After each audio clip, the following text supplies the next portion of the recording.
देवरानी। अगर आज मैं भी पढ़ी लिखी होती तो मैंने मोहल्ले में हो रहे कंपटीशन को जीत लिया होता और अच्छी खासी मोटी रकम जीतकर आपके हाथ में थमाई होती। माँ बड़ बोली, ज्यादा मत बोल। जितना तेरा कद है ना उससे भी 50% कम बोला कर। इस घर में ही क्या, हमारे खानदान में किसी भी औरत को पढ़ने की इजाजत नहीं है। देख तेरी बड़ी भाभी मधु, ये भी कहाँ पढ़ी है, इसके घर वालों ने भी इसे पढ़ने नहीं दिया। तो अब आप बाकी लोग जो करेंगे वही करोगी? पढ़ना सिर्फ लड़कों के हाथ में है। किताब, पेन, पढ़ाई ये आदमी ही कर सकते हैं, क्योंकि उन्हें ही तो आगे जाके कमाना है। औरतों को तो सिर्फ बेलन, झाड़ू और पोछा यही करना है जीवन भर। और तेरे इस कंपटीशन को जीत कर मुझे नहीं चाहिए पैसे। मेरा बड़ा बेटा सागर अब कमा रहा है और छोटा बेटा तेज भी अपने कॉलेज की पढ़ाई के बाद कमाएगा ही। तारिनी, तू तो बस अपनी बड़ी भाभी से खाना बनाना और घर के बाकी काम करना सीख ले। सच में आप सबकी सोच ना जमीन में धसी हुई रहेगी लाइफ टाइम। न जाने क्यों मैं इस घर में पैदा हुई। ऐसा नहीं बोलती तारिनी। तारिनी रोकर अपने कमरे में चली जाती है। पाठक परिवार में आज तक किसी भी लड़की ने पढ़ाई नहीं की और सिर्फ लड़कों को ही इजाजत दी जाती है, लड़कियों को नहीं। बिंदु के 2 बेटे होते हैं। बड़ा बेटा सागर जो एक अच्छी नौकरी करता है और उसकी बीवी मधु है, और छोटा बेटा तेज जो अभी कॉलेज में अपने लास्ट ईयर की पढ़ाई पूरी कर रहा होता है।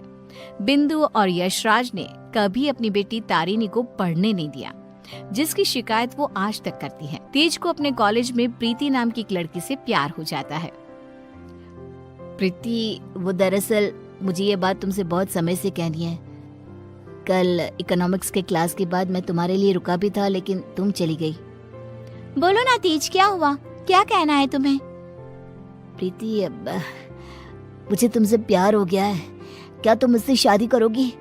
देखो, हम पिछले 5 साल से एक दूसरे को जानते हैं। आई नो तेज, जैसे तुमने अपनी जज्बातों को मन में छुपा के रखा, वैसे मैंने भी छुपाया। मैं भी तुमसे प्यार करती हूँ, लेकिन मैं तुमसे शादी कैसे कर पाऊंगी? क्यों? कौन रोक रहा है हमें? जहाँ तक मुझे पता है हमारे शहर में लड़कियों को पढ़ने नहीं देते, ना ही पढ़ी लिखी लड़कियों से शादी करवाई जाती है। तुम्हारी बहन तारिनी भी नहीं पढ़ पाई ना अब तक। आई नो, फिर तुम्हारी माँ कैसे मानेंगी? तुम इस सब की चिंता मत करो। I'll fix that all। बस भरोसा और हिम्मत रखो। तेज घर जाकर अपने माता पिता बिंदु और यशराज से बात करता है इस बारे में, और प्रीति के बारे में जानकर बिंदु और यशराज कहते हैं, हैं? तू बोरा गया है क्या लल्ला? देख, ये सब हमारे घर में ही नहीं, राज घरानों में भी होता है। अब प्रीति के माँ बाप होंगे फिर फुरी, लेकिन हम नहीं। हाँ बेटा, ये शादी कतई नहीं हो सकती। शादी में लड़का आगे और लड़की पीछे होती है। वैसे ही जीवन में भी पत्नी पति से एक कदम पीछे ही होनी चाहिए। ठीक है, अगर आप लोगों को ये सही लगता है तो मैं भी वही करूंगा जो मुझे सही लगता है। अब आप सब मेरा मरा हुआ मुंह ही देखोगे। गंगाजल तैयार रखिएगा। हाय हाय लल्ला, ये तू क्या बोले जा रहा है? पागल हो गया है क्या? तेज अपनी जिद से पीछे नहीं हटता और वो पूरे 1 महीने तक बिंदु, यशराज और अपने बड़े भाई सागर को मनाने में ही लगा रहता। तब कहीं जाकर कुछ महीनों बाद वो सब राजी होते हैं और कॉलेज की पढ़ाई खत्म होते ही 1 साल बाद तेज और प्रीति की शादी हो जाती है। लेकिन बिंदु, यशराज और सागर अब भी इस शादी से थोड़े से नाखुश ही होते हैं।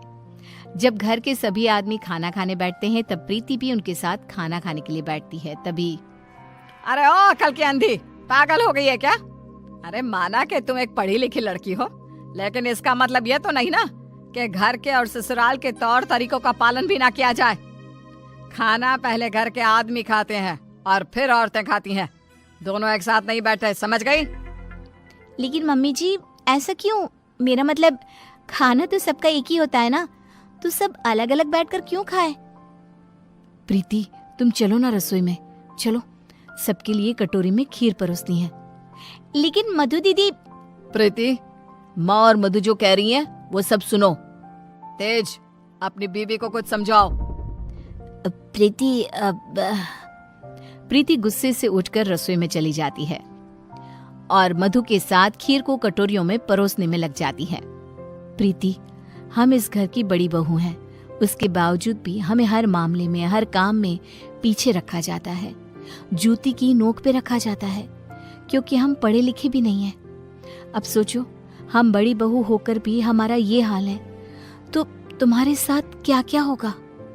मधु दीदी, आप पढ़ी लिखी नहीं हो, इसमें आपकी कोई गलती नहीं है, लेकिन ये जो कुछ भी हो रहा है ना, आदमी और औरत का भेदभाव, ये सब बहुत ही बेकार और इलॉजिकल है। आज दुनिया कहां से कहां पहुंच गई है। आज के जमाने में औरत आदमी के साथ कदम से कदम मिलाकर चलती हैं। खैर, अब हम और कर भी क्या सकते हैं, लेकिन हम अपने आप को बहुत भाग्यशाली मानते हैं। क्यों मधु दीदी? क्योंकि हमारी एक पढ़ी लिखी देवरानी जो है। हाँ, आपको पता है मधु दीदी, आप ना बहुत क्यूट हो, आपको किसी की नजर ना लगे। जब सभी हॉल में एकत्रित होते हैं, तभी बिना घूंघट ओढ़े प्रीति को देखकर, प्रीति बहू, अब क्या तुम्हारे लिए दीवार पर बड़े अक्षरों में इस घर के तौर तरीके लिखवा दिए जाए हैं? अब क्या किया मैंने? आप हमेशा राशन पानी लेकर क्यों चढ़ जाती हो मुझ पर मम्मी जी? I just don't understand. Preeti बहू, आज तुम बगैर घूंघट के दिख गई हो। आइंदा से अगर ऐसा बिना घूंघट के दिखी ना, तो मुझसे बुरा कोई नहीं होगा। मधु बहू को देखो, सोते समय भी घूंघट ओढ़े ही सोती है, नींद में भी ये हमारे आदेशों का पालन करती है।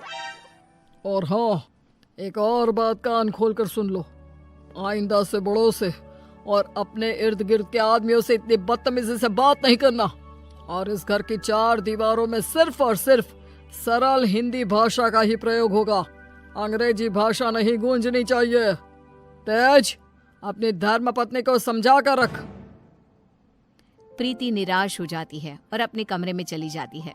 रात में वो तेज से कहती है, तेज, ये सब क्या हो रहा है? तुम्हारे घर वाले इतने पागल कैसे हो सकते हैं? अगर मुझे ये अंदर की बातें पता होती ना, तो मैं कभी तुमसे शादी नहीं करती। I married you just because तुमने कहा कि तुम्हारे घर वालों को मुझसे कोई ऑब्जेक्शन नहीं है। हाँ, तो वही हुआ ना, वो कुछ बोले क्या तुम्हारी पढ़ाई लिखाई पर? अब बाकी कुछ रूल्स रेगुलेशंस है घर की लड़कियों और बहुओं के लिए, अब उन्हें तो फॉलो करना ही होगा ना। आई नो वो थोड़े बहुत गलत है, लेकिन अब हम और कर भी क्या सकते हैं। एक दिन जब यशराज दूध वाले का हिसाब कर रहा होता है, तभी ये 3 हफ्ते जुलाई महीने के और 2 हफ्ते अगस्त के, तो कुल मिलाकर पूरे हुए। अरे बिंदु, जरा हमारे ड्रॉअर में से कैलकुलेटर तो लेकर आना। जी अभी लाती हूँ। बिंदु कैलकुलेटर लाती है और तभी प्रीति भी वहाँ आती है और यशराज को हिसाब करते देखती है। ओफो, ये कैलकुलेटर चल क्यों नहीं रहा? अब मैं हिसाब कैसे करूंगा? 5 हफ्तों का हिसाब मिलाया जाए तो बनते हैं 680 रुपए, क्योंकि हमने 3 रविवार और 4 मंगलवार को दूध नहीं लिया था रघु भैया से, तो उस हिसाब से यही हिसाब बनता है। मैंने अपने माइंड में ही 1 मिनट में कैलकुलेट कर दिया है। प्रीति बहू, तुझे 1000 बार कहा है ना, रसोई में ही रहा कर। अरे आदमियों के काम में क्यों हर बार अपनी टांग अड़ाने आ जाती है? आइंदा से ये हिसाब किताब वाले काम में तू बिल्कुल भी ध्यान नहीं देगी। चल दफा हो यहाँ से अब। न जाने कौन सी घड़ी थी वो जब तेज को इससे प्यार हुआ। बेवकूफ है हमारा बेटा। इस तरह फिर से प्रीति को चुप कराकर रसोई में भेज दिया जाता है। कुछ दिनों बाद प्रीति जब बाजार से घर लौटती है, तब वो घर पर सबको मधु पर चिल्लाते हुए देखती है और मधु बेचारी फूट फूट कर रोई जा रही थी। सब तुम्हारी गलती है, तुम्हारी वजह से ही मैं बाप नहीं बन सकता कभी। पता नहीं क्यों आई तुम मेरी जिंदगी में, पनौती हो तुम, पनौती। लेकिन सागर जी, डॉक्टर साहब ने कहा है कि आपके अंदर कुछ मेडिकल इश्यूज है, जिसकी वजह से आप कभी बाप नहीं बन पाएंगे। अब इसमें हमारी क्या गलती है? ओए मधु, ज्यादा ऊंची आवाज से बात मत कर। वही तो। प्रीति से अपना गुस्सा कंट्रोल नहीं किया जाता और वो तुरंत अंदर आकर चिल्लाती है, बस, आप सबको ये क्या हो गया है? जब डॉक्टर ने कहा है कि कमी सागर भैया में है, तो मधु दीदी को क्यों सुनाना? वो क्यों सहे? सारे ताने, सारी डांट, सारी गलती मधु दीदी की कैसे हो गई? मास्टरनी, तो चुप ही रहा कर। वो कहते हैं ना, एक गंदी मछली पूरे तालाब को और बाकी मछलियों को खराब कर देती है। तू ना वैसी ही है। तेरी वजह से ही ये मधु बहू भी उल्टा बोलना सीख गई है। नहीं माँ, ये सरासर गलत है। गलती सागर भाई की है। नहीं, मधु में ही कोई दोष है। हमारे बेटे सागर में कोई दोष हो ही नहीं सकता। ये मनहूस मधु कुंडली मारकर बैठ गई है हमारे सागर के जीवन में। मधु दीदी, ये आपके हाथ पाँव पर निशान कैसे? बोलिए। सागर जी ने हमें बहुत मारा प्रीति, हमें बचाओ इन सब से, ये सब बहुत बुरे हैं। मधु प्रीति के गले से लिपटकर रोए जा रही थी। सागर गुस्से में आकर मधु पर हाथ उठाने जा रहा था कि तभी प्रीति उसके पास जाकर उसका हाथ पकड़कर मोड़ देती है। मेरा हाथ। एक आदमी अगर गुस्से में शैतान बन जाए तो एक औरत क्रोध में काली का रूप धारण कर लेती है। समझ गए सागर भैया? और आप सब, अरे एक बार ध्यान से सोचिए, दिल से सोचिए ना। अगर ऊपर वाले ने आदमी और औरत को साथ में बनाया है तो हम क्यों फर्क करें? क्यों औरतें आदमियों से पीछे रहे? दोनों साथ में कदम से कदम मिलाकर चल सकते हैं ना। साथ में काम करके अपना घर, अपनी गृहस्थी चला सकते हैं ना। गलती सोच की है। अगर सोच बदलोगे तो ही बदलाव आएगा, वरना जमीन में ही धंस के रह जाओगे। उतने में तेज अपने साथ पुलिस अफसर्स को लेकर आता है। सागर भाई, आप मेरे बड़े भाई हो, लेकिन आज जो मुझे आपके बारे में पता चला, कैसे आप मधु भाभी को मारते हो, उन पर अत्याचार करते हो, इसके बाद से आप मेरे कोई नहीं। मेरे लिए आप ना के बराबर हो गए हो। इंस्पेक्टर साहब, गिरफ्तार कर लीजिए इन्हें। पुलिस सागर को डोमेस्टिक वायलेंस के केस में गिरफ्तार कर लेती है और उसे लेकर जाती है। माँ, पापा, प्रीति और मैंने फैसला कर लिया है कि हम अब इस घर में और नहीं रहेंगे और अकेले किसी शहर में जाकर रहेंगे। मधु दीदी और तारिनी भी हमारे साथ चल सकती हैं। इस तरह तेज और प्रीति वहां से चले जाते हैं और मुंबई शहर आकर तारिनी और मधु दोनों भी पढ़ने जाती हैं और सभी अपना जीवन खुशी से बिताते हैं। वहीं बिंदु और यशराज, जिन्हें तेज हर महीने पैसे और खत भेजता है, वो दोनों अपने बच्चों की याद में रोते रहते हैं और उनके खतों को ही पढ़ते रह जाते हैं।